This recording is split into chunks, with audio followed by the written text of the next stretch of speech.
Hi, welcome to Getting Real TV. And this is where we talk about how to be genuine with our Christian faith, how to deal with real issues, how to deal with our struggles, our dreams. And today we're in British Columbia on Vancouver Island, this beautiful place, and we're in Port Hardy, which is where Pastor George and his wife Karen, they pastor Port Hardy Christian Fellowship. And today I want to talk to you about how to love those who are difficult to love. You know, it's not the unlovable, because everybody's lovable. God loves everybody. But some people are more difficult than others. They've been broken, they've been hurt, things that have happened, and they just struggle with relationships. And so sometimes it's very hard to reach out to those that are downtrodden. And so I've noticed since I've been here that this church and these pastors have been amazing in touching people's lives. And so I just want you to hear how God has placed that in their heart. Well, George, how did this all happen? How did you find yourself being able to reach out to those that are difficult and just hard to really show love to? Well, I think I've always been wired that way. When I was young, I was the kid that brought home all the stray puppies and the cats and whatever in the neighborhood. And then as I grew up, I was always wanting to help people. I mean, even as a kid, I was always doing something or another to try and help somebody and to reach out to them. And then as a young adult and on into adulthood, just being able to see somebody and just recognize the need, and then just trying to find some way that I could help them fulfill that need. Yeah. So yeah. And that's translated now that I'm in ministry. So, yeah. You know. So what do you think are the resistance? Why do people resist really reaching out to the broken and the hurting? I think there's a few reasons. I think sometimes it's the mess.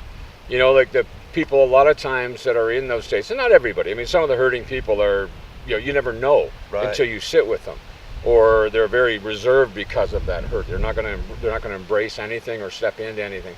But a lot of them that we deal with, we're right in the center of town, and it's people who have, there's addictive problems, there's sexual problems, there's, things that have just had them ostracized from society even, and from the church. Yeah. And a lot of the churches, we can sit back and we get safe in our little buildings. Yeah. And we don't step out and actually get into the place where we get our hands dirty, if you will, and actually embrace these people. And there's something that happens when you do that. Yeah. It changes you.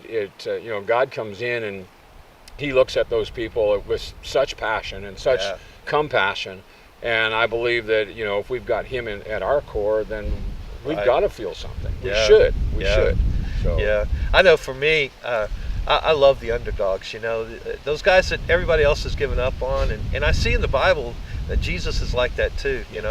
I was remembering when He was eating with what they considered sinners or outcasts, and the rest of the church didn't want to be any part of them. Yeah. But Jesus wasn't like that. Yeah. And His heart really is to really love people. But it's a struggle. It really is. There's some resistance. Let's be real. It has to. It requires us to really give, and to, there's some inconvenience. There's things that happen, and we have to change to be able to do that. Yeah, and it's I use my wife for an example, because Karen's not like me. She was very shy and reserved and that sort of thing. And so coming into that place of, where all of a sudden I'm bringing home stray people, if you will. And sometimes it's like, I give an example. I had a fellow that came into the church and he was suicidal. And he came in and I started to just love on him, and I started to, I prayed with him. We talked to him, and part of it comes out of he's homosexual, and it was put upon him. He was molested and all these different things that happened to him, and so he comes in, he's just absolutely broken, ready to kill himself. And so I just loved on him, and I said, let's go get something to eat. So I brought him home, and I make a pot of soup and I feed him. I make him a sandwich and I feed him and I feed myself, and Karen's sitting in the living room, we're in the dining room, and she just takes it all in. Yeah. I give her a call and I give her about 10 minutes notice, to get ready, and But she's just so accepting of that now. Sure. But that was not her makeup. Yeah. But she sees the heart of God in it. And sometimes it's a struggle because, broken people act broken, we say. And in other words, when they act out like that, when it's part of their past or what's become their makeup, it's not who they are, Right. it's who they've become.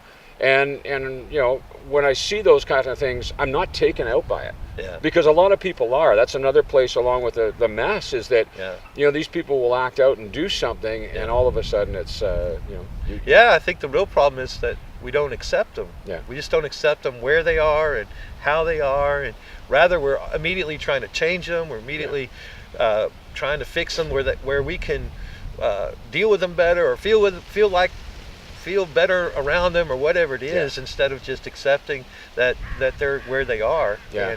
And so how do people respond after you've done this for them? I mean, what have you have stories that someone who you've reached out to and helped? Yeah, like a gentleman that he asked me for money for a sandwich, and I wound up taking him into Subway because I don't give him the money. It's like buy him the food.